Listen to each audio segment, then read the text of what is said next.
आज हम आपको बताएंगे कि मंदिर में जो एक लोटा जल रखा जाता है उसका क्या करें, और मंदिर का लोटा कैसा होना चाहिए, पीतल का या तांबे का। कुछ लोग ये गलतियां कर देते हैं और बाद में पछताते हैं। ऐसी गलती आप कभी मत करना, नहीं तो कंगाल हो जाओगे, बर्बाद हो जाओगे। मंदिर में एक लोटा जल ऐसे कभी मत रखना। साथ ही जानिए दीपक घर में कौन से पदार्थ का रखना चाहिए, तांबे का, लोहे का, पीतल का, कांसे या फिर स्टील का या माटी का। कुछ लोग अपने पूजा घर में गलत तरीके से दिए को रखते हैं और उनका घर बर्बाद हो जाता है। और जानिए दीपक की बाती कच्चे कलावे से बनाएं या रुई से या फिर सूती हाथ में बांधने वाले कलावे से। कुछ लोग दीपक जलाते समय भयंकर गलती कर देते हैं, जिस कारण उन्हें पितृ दोष, शनि दोष, काल सर्प दोष, मंगल दोष, भयंकर से भयंकर गरीबी का दोष भी लग जाता है। दोस्तों, कुछ लोग यहाँ पर ऐसे भी होंगे जो इस वीडियो को बीच में ही छोड़ देंगे। अगर इस वीडियो को आपको छोड़ना ही है तो अभी छोड़ देना, परंतु वीडियो को बीच में छोड़कर लक्ष्मी माता का अपमान मत करना। दोस्तों, बहुत समय से आप लोगों के प्रश्न आ रहे हैं कि मुख्य द्वार पर जल छिड़कने का सही समय क्या होता है और सही विधि क्या होती है, किस समय हमें जल छिड़कना चाहिए, और क्या मुख्य द्वार पर जल छिड़कने के लिए स्नान करना आवश्यक है या बिना स्नान किए भी मुख्य द्वार पर जल का छिड़काव किया जा सकता है। झाड़ू लगाने से पहले या फिर झाड़ू लगाने के बाद जल को छिड़कना चाहिए। एक और प्रश्न आया है कि क्या पीरियड्स में हम अपने घर के मुख्य द्वार पर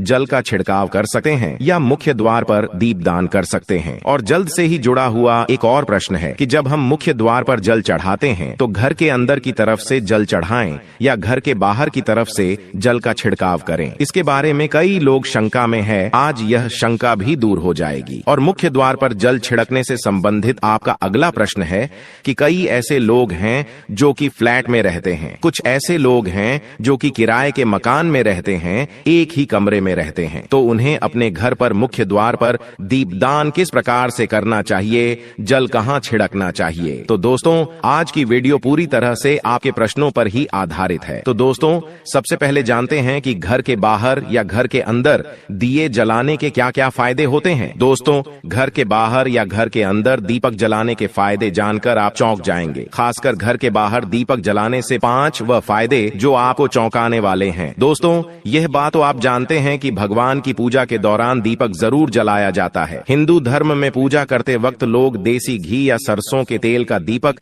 जरूर जलाते हैं तथा तिल के तेल का दीपक भी जलाते हैं। हालांकि पूजा के लिए भगवान के सामने दीपक जलाना सिर्फ पूजा का एक तरीका ही नहीं है, बल्कि घर में दिया जलाना या घर के बाहर दिया जलाना कई तरह के फायदे मिलते हैं। दीपक जलाने से न सिर्फ कई शक्तियां जागृत होती हैं, बल्कि यह 5 बड़े फायदे भी मिलते हैं। तो चलिए जानते हैं। दोस्तों, नंबर 1, पृथ्वी से अंधकार दूर होता है। घर में दीपक जलाने से घर का अंधकार तो दूर होता ही है, साथ ही नकारात्मक ऊर्जा को भी कोसों दूर रखती है। यहाँ पर दीपक जलता है तो वहाँ पर सकारात्मक ऊर्जा का वास होता है। जाहिर सी बात है, जब घर में सकारात्मक ऊर्जा होगी तो भगवान का भी वास होगा। इसीलिए घर में शाम होने से पहले, रात होने से पहले दीपक अवश्य जलाया जाता है ताकि घर में कोई गलत नकारात्मक ऊर्जा प्रवेश न कर पाए। दोस्तों, तेल से जले दीपक का प्रभाव उसके बुझने के आधे घंटे बाद तक वातावरण में बना रहता है, जबकि शुद्ध देसी घी का दीपक बुझने के बाद करीब 4 घंटे तक वातावरण को सकारात्मक रखता है। दोस्तों, नंबर 2, दीपक जलाना न सिर्फ धार्मिक नजरिए से फायदेमंद है, बल्कि वैज्ञानिक दृष्टिकोण से भी यह फायदा पहुंचाता है। जब घर में शुद्ध घी या सरसों के तेल से दीपक जलाया जाता है तो उसके धुएं से घर के माहौल में सात्विकता आती है और इससे आसपास के वातावरण में मौजूद हानिकारक कणों का विनाश होता है। दोस्तों, नंबर 3, घर में होता है सुख समृद्धि का वास। जिस घर में सुबह और शाम के वक्त भगवान के सामने दीपक जलाया जाता है तो उस घर पर हमेशा माता लक्ष्मी मेहरबान होती है। ऐसे घर में सुख समृद्धि का वास होता है। दीपक की लौ पूर्व दिशा में रखने से व्यक्ति दीर्घायु होता है, जबकि उत्तर दिशा में लो रखने से घर में धन और संपन्नता बढ़ती है। दीपक न सिर्फ हमारे घर के अंधकार को दूर करता है, बल्कि यह हमारे जीवन को भी अंधकार से प्रकाश की तरफ बढ़ाता है। दोस्तों, नंबर 4, बीमारियों को दूर भगाने में मददगार। घर में दिया जलाने से बीमारियां घर के आसपास भी नहीं भटकती। घर के सभी परिवार सदस्यों को हर बीमारी से बचाव मिलता है। खासकर दीपक के साथ एक लौंग जलाने से इसका असर दुगना हो जाता है, जिसमें चर्म रोग दूर करने के सारे गुण मौजूद होते हैं। इसलिए घी का दिया जलाना सेहत के लिहाज से काफी फायदेमंद है। दोस्तों, बात करते हैं नंबर 5 की। शुभ शक्तियां होती हैं आकर्षित। सनातन धर्म के अनुसार जिस घर में सुबह शाम दीपक जलाया जाता है तो वहाँ कभी अंधकार नहीं होता। उस घर में सुख समृद्धि का वास होता है। इतना ही नहीं, जलता हुआ दिया शुभ शक्तियों को चुंबक की तरह आपके घर की ओर खींचता है, जो कि आपके लिए बहुत ही शुभ माना जाता है। तो दोस्तों, अब जानते हैं कि मुख्य द्वार पर जल छिड़कने का सही समय क्या होता है और सही विधि क्या होती है। देखिए, अगर आप मुख्य द्वार पर जल चढ़ाते हैं तो आपको ध्यान रखना है कि जल आप एक दिन पहले ही, मतलब रात को सोने से पहले, एक पात्र में कोई भी आप पात्र ले सकते हैं। जैसे कि आप तांबे का पात्र ले सकते हैं, तांबे का ना हो तो आप पीतल का ले सकते हैं, स्टील का ले सकते हैं, चांदी का ले सकते हैं। जो भी पात्र आपके पास उपलब्ध हो आप उसे ले सकते हैं। एक लोटे में थोड़ा सा गंगा जल डाल दीजिए और उसके ऊपर शुद्ध जल भर दीजिए। और हाँ, गंगा जल ना हो तो परेशान होने की आवश्यकता नहीं है, सिर्फ शुद्ध जल से भी आप पात्र को भर सकते हैं और उस जल से भरे पात्र को अपने घर की रसोई में रख दीजिए। अब जैसे कि आप अगले दिन सुबह उठकर जल का छिड़काव अपने घर के मुख्य द्वार पर करेंगे। देखिए, मुख्य द्वार पर जो सुबह सबसे पहले जल छिड़का जाता है वो हर प्रकार की समस्याओं को घर से दूर करने के लिए छिड़का जाता है। जैसे किसी भी प्रकार की नकारात्मक ऊर्जा से आप परेशान हैं, बहुत समय से परेशानियों में घिरे हुए हैं, तो ऐसे में घर की रसोई में जल रखा जाता है और यही जल घर के मुख्य द्वार पर सुबह उठकर छिड़का जाता है। इस जल के छिड़काव से आपके घर की कोई भी परेशानी हो बहुत शीघ्र समाप्त हो जाती है। इस उपाय को करने से आपके घर में सुख समृद्धि भी आती है, बीमारियों से भी मुक्ति मिलती है। मतलब देखिए, किसी भी प्रकार की मानसिक परेशानी हो, शारीरिक परेशानी हो, आर्थिक तंगी हो या आपके घर में कोई वास्तु दोष हो, किसी भी प्रकार के ग्रह दोष हो, तो आपको सभी प्रकार के दोषों से, ग्रह दोषों मुक्ति मिलती है। वास्तु दोष और पितृदोष भी समाप्त होता है। इसके साथ ही जैसे कि बहुत से लोगों के प्रश्न होते हैं कि उनके ऊपर किसी ने कुछ कर करा दिया है, उनके परिवार में किसी भी प्रकार की पहले कोई परेशानी नहीं थी, लेकिन अभी कुछ समय से परेशानियां लगातार आती ही जा रही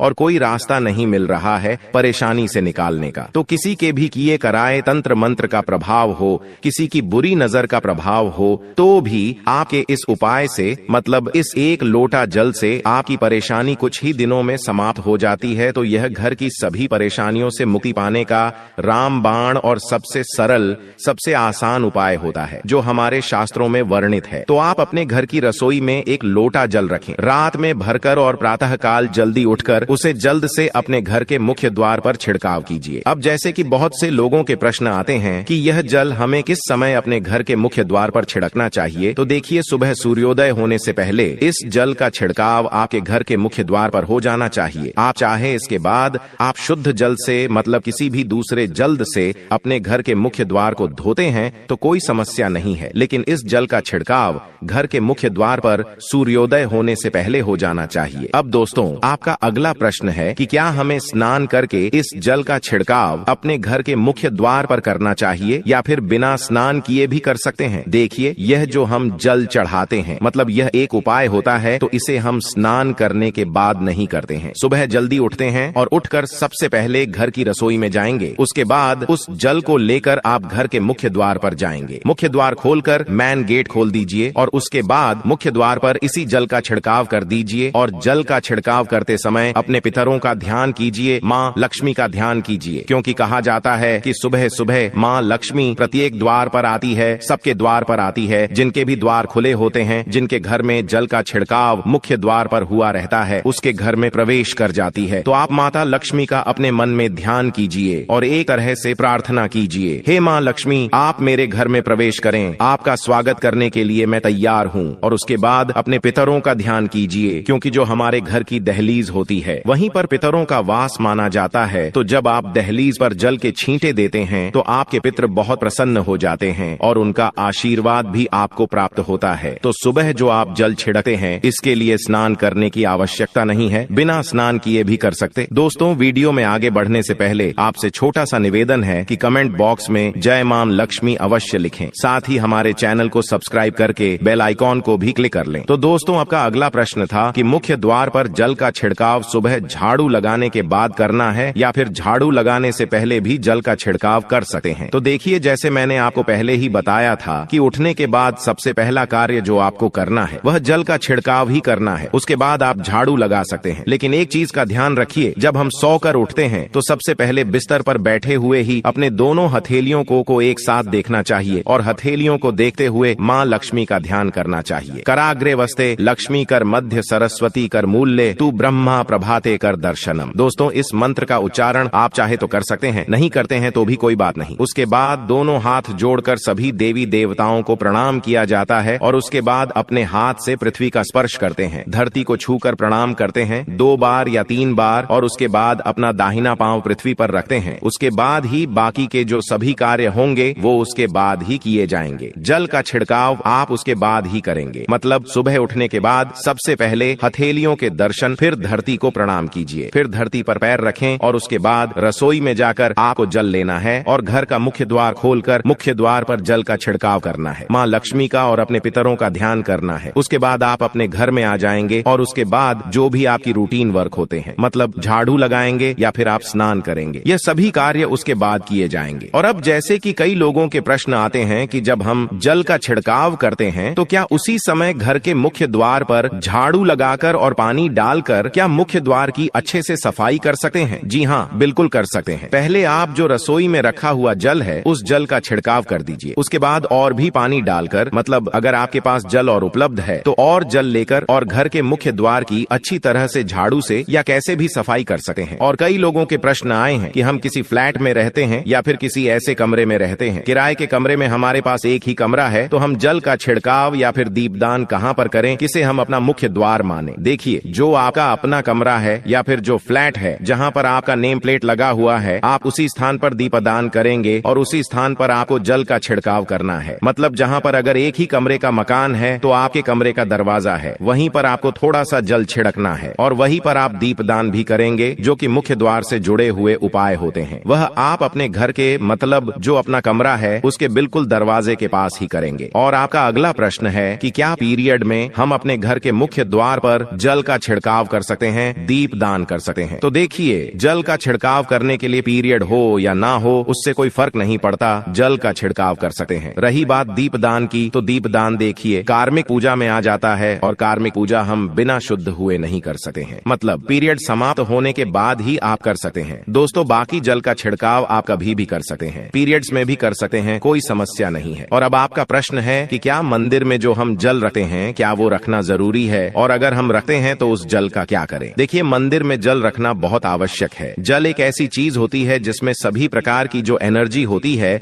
वो जल में समाहित हो जाती है। जो हम पूजा पाठ करते हैं, मंत्रों का जप करते हैं या वहां पर प्रार्थना करते हैं, जो भी हमारे अपने मन की कामना भी कहते हैं, भगवान से तो सभी चीजें उस जल में समाहित हो जाती हैं। इसलिए पूजा करने से पहले घर के मंदिर में एक लोटा जल रखा जाता है और उसके बाद दीपदान, मतलब एक दीपक प्रज्वलित कर दिया जाता है। यह अग्नि और जल का एक तरह से बैलेंस भी हो जाता है और इसलिए शास्त्रों के अनुसार घर के मंदिर में एक लोटा जल हमेशा होना चाहिए और दीपक भी प्रज्वलित करना चाहिए। तो अब इस जल का करना क्या चाहिए? देखिए, जब हम जल रखते हैं सुबह की पूजा में रखते हैं, मतलब सुबह जो हम पूजा करते हैं, प्रातः कालीन पूजा, उस समय जल रखा जाता है और वह जल्द हम अगले दिन उठाते हैं। मतलब जब आप अगले दिन पूजा करने जाते हैं तो सबसे पहले तो उस जल का प्रयोग सुन लीजिए। आप अपने घर के सारे कमरों में, मतलब पूरे घर में उस जल का छिड़काव करते हैं तो इससे आपके घर शुद्ध हो जाता है, क्योंकि वह बहुत ही पॉजिटिव एनर्जी से भरा हुआ जल होता है। इससे कई बीमारी भी दूर हो जाती है। उस जल का छिड़काव करने से किसी भी प्रकार की नकारात्मक ऊर्जा का प्रवेश आपके घर में नहीं होता। किसी भी प्रकार की परेशानी आपके घर में हो, अगर आप नियमित तौर पर उस जल का छिड़काव करें अपने घर में, तो निश्चित ही आप परेशानियों से मुक्ति पा जाते हैं। कई बार होता है ना कि आप लोगों के प्रश्न आते हैं कि दवाई तो हम कर रहे हैं लेकिन दवाई हमें लगता ही नहीं है, दवाई का कोई प्रभाव ही देखने को नहीं मिलता। तो ऐसे में अगर दवाई के साथ साथ उस जल को पीने के लिए रोगी को दिया जाए, यानी मेडिसिन इसी पानी से अगर खाई जाए, तो बहुत अच्छी दवाइयां काम करने लग जाती है। और जैसे कि परिवार में अगर बहुत अधिक क्लेश रहता है, हमेशा आपस में हर बात पर मतभेद होता है, तो परिवार के सभी सदस्य इस जल में से अगर थोड़ा थोड़ा पीते हैं तो धीरे धीरे विचारों में परिवर्तन आने लग जाता है। सकारात्मक विचार सभी के होने लग जाते हैं और आपस में समन्वय होने लग जाता है। घर से कलह, क्लेश और मतभेद हमेशा के लिए समाप्त हो जाते हैं। और मंदिर में रखे हुए जल का अगला उपाय क्या है? देखिए, अगर आप कोई दुकान करते, कोई व्यापारिक स्थल है आपका, तो प्रतिदिन इसी जल में से थोड़ा सा जल ले जाकर दुकान पर, व्यापारिक स्थल पर छिड़काव कीजिए। इससे आपका दुकान, आपका काम बहुत अच्छा चलता है। मतलब किसी भी प्रकार की परेशानी आपके व्यापारिक स्थल पर नहीं आती है, क्योंकि जैसा मैंने आपको बताया, यह जो जल होता है बहुत पावरफुल होता है, बहुत पॉजिटिव होता है। मंदिर में रखा एक लोटा जल पावरफुल और पॉजिटिव से भरा क्यों होता है? क्यों? इसमें सकारात्मक ऊर्जा का भंडार होता है। आइए जानते हैं। देखिए, जल जो होता है अमृत हुआ, मीठे मीठे फल हुए, भोजन हुआ, अनाज हुआ, उससे भी बढ़कर माना जाता है। देवी देवता आपके दिए हुए इसी जल को ग्रहण करते हैं। मंदिर में एक लोटा जल रखना उतना ही जरूरी है जितना आप सुबह दोपहर शाम का भोजन करते हैं। जब हम भगवान की पूजा करते हैं और तांबे के पात्र में या पीतल के पात्र में एक लोटा जल जरूर रखते हैं। जल जो होता है सागर रूपी होता है और यही सागर आपकी नया पार लगता है। मंदिर में एक लोटा जल रखने का कारण एक और यह होता है कि जो लोग भगवान को रोजाना भोजन नहीं करा सकते तो वह मंदिर में एक लोटा जल रखते हैं ताकि भगवान इसे ग्रहण करें और यह जल रूपी प्रसाद इसके अगले दिन यह सुबह के समय आप प्रसाद समझकर ग्रहण करें। लेकिन याद रहे, मंदिर में रखा लोटा जल कभी भी तुलसी में अर्पित नहीं करना चाहिए उसके, क्योंकि यह जल सभी देवी देवता ग्रहण करते हैं तो इसीलिए तुलसी में डालना वर्जित है। लेकिन हाँ, अगर आपके घर में लड्डू गोपाल है, राधा कृष्ण है और आप एक लोटा जल उनके लिए अर्पित करते हैं तो आप अगले दिन यानी सुबह के समय वह जल तुलसी में चढ़ा सकते हैं। मंदिर में जो एक लोटा जल रखा होता है उसके अगले दिन यानी सुबह के समय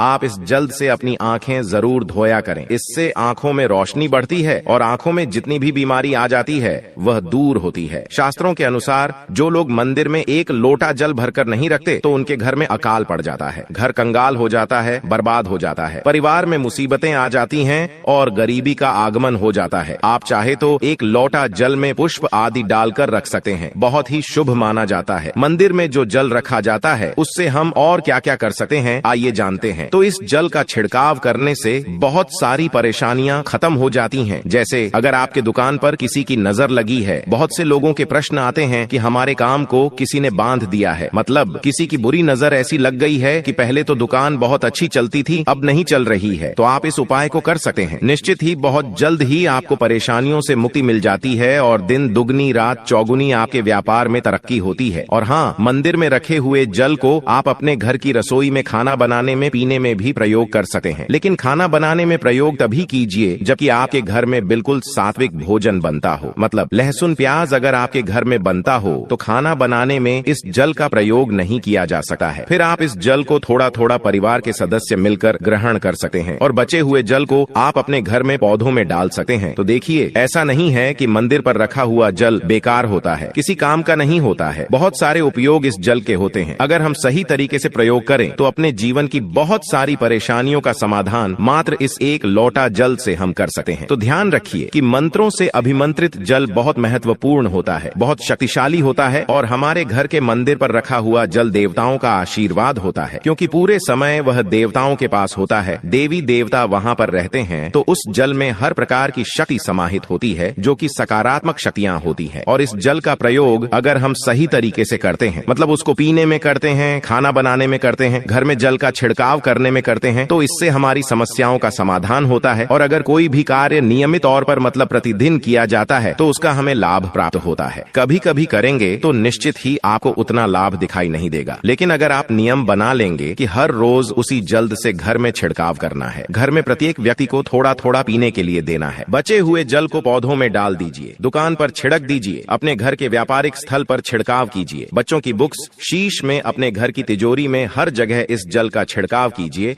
और नियमित तौर पर कीजिए। चमत्कार आपको निश्चित ही देखने को मिलेगा। इसी प्रकार से जो रसोई में रखा हुआ जल होता है उसका छिलका आप अपने घर के मुख्य द्वार पर कीजिए तो इसका भी आपको लाभ बहुत ही शीघ्र दिखाई देगा। लेकिन इसे अपने रूटीन में शामिल करना होगा, प्रतिदिन नियम से यह कार्य करना होगा, तभी आपको लाभ देखने को मिलेंगे। और हाँ, कई लोगों के प्रश्न आते हैं कि मंदिर पर जो रखा हुआ जल होता है तो जब हम अगले दिन उठाते हैं तो उसमें कई बार कोई कीड़े मकोड़े पड़ जाते हैं, क्योंकि खुला होता है तो क्या हम उसे ढक सकते हैं? तो मैं आपको बताना चाहूंगा कि हाँ, बिल्कुल ढक कर रख सकते हैं। पूजा करने के बाद आप उस जल को किसी भी प्लेट से या कटोरी से ढक दीजिए। फिर जब आप अगले दिन उस जल को उठाएंगे तो बिल्कुल शुद्ध और साफ सुथरा जल आपको मिलेगा और जल का प्रयोग आप अपने किसी भी कार्य में कर सकते हैं। और दोस्तों, आप जब भी घर के मुख्य द्वार पर जल छिड़काव करें तो गणेश जी भगवान का यह मंत्र जरूर बोले, ओम गणपतये नमः। और जो हमने आपको वीडियो में बताया है उसे ध्यान पूर्वक अच्छी तरीके से समझकर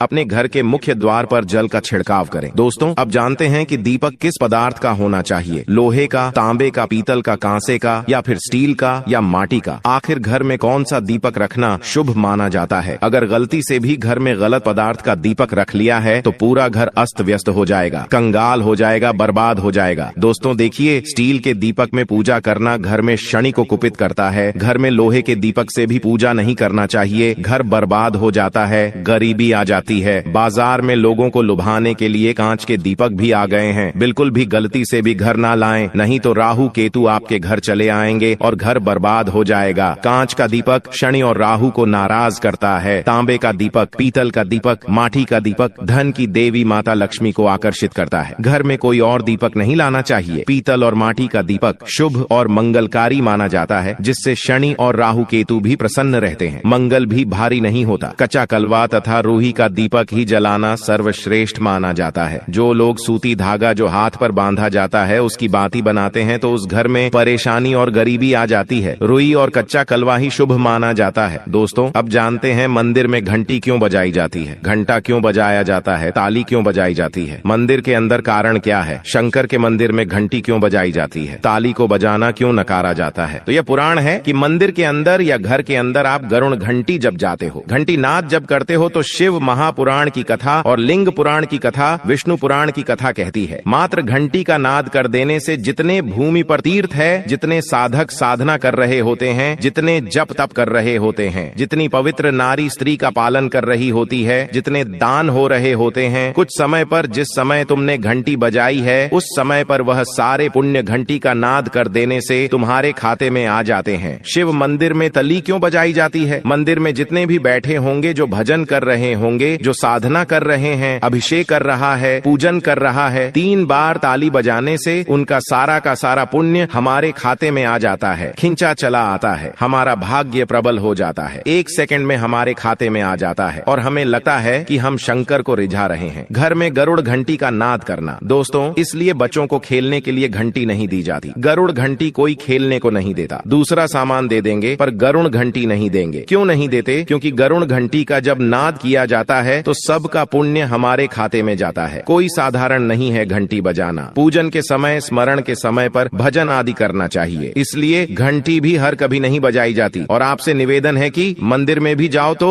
घंटी का नाद करो तो बड़े प्रेम से करो, ऐसे नहीं बजाओ। कई मंदिरों में मंदिर का पट बंद हो जाता है तो भी लोग घंटी बजा देते हैं। ऐसा करने से पाप लगता है। भगवान अगर मंदिर में सो रहे हैं तो उस समय घंटी बजाना घोर पाप माना जाता है। जिस जगह पर ब्राह्मण विद्वान है, साधक हैं, संत हैं, साधु, मंदिर अगर बंद होता है तो उसके साथ में घंटी के नीचे के भाग को रस्सी से बांध दिया जाता है, जिससे घंटी बजे ना। कहते हैं अगर भगवान विश्राम कर रहे हैं, सो रहे हैं, निंद्रा में है या मंदिर का दरवाजा बंद है, उस समय अगर आपसे घंटी गलती से भी बज जाए तो कहते हैं कि 11 ब्राह्मण के भूखे रहने का दोष लग जाता है। घंटी बजाने का सबसे शुभ समय माना जाता है सुबह 4 बजे से लेकर सुबह 11 बजे तक अत्यंत दुर्लभ और मंगलकारी माना जाता है। इस समय घंटी बजाना चाहिए और रात के समय शाम 6 बजे से लेकर रात 11 बजे से पहले तक पूजा पाठ तथा घंटी बजा लेनी चाहिए, क्योंकि 12 बजे से पहले तथा 12 बजे के बाद मंदिर के पट बंद कर दिए जाते हैं। इस समय देवी देवता विश्राम करते हैं, निद्रा में चले जाते हैं। इस समय उन्हें जगाना मतलब और पाप का भागीदार बनने के बराबर है। आप अपने पुण्य नष्ट कर सकते हैं। तो दोस्तों, आज की जानकारी कैसी लगी कमेंट करके जरूर बताना। अगर आप थोड़ा बहुत भी माता लक्ष्मी का सम्मान करते हैं तो एक लाइक जरूर करना। साथ ही हमारे चैनल को सब्सक्राइब करके कमेंट में जय माता लक्ष्मी जरूर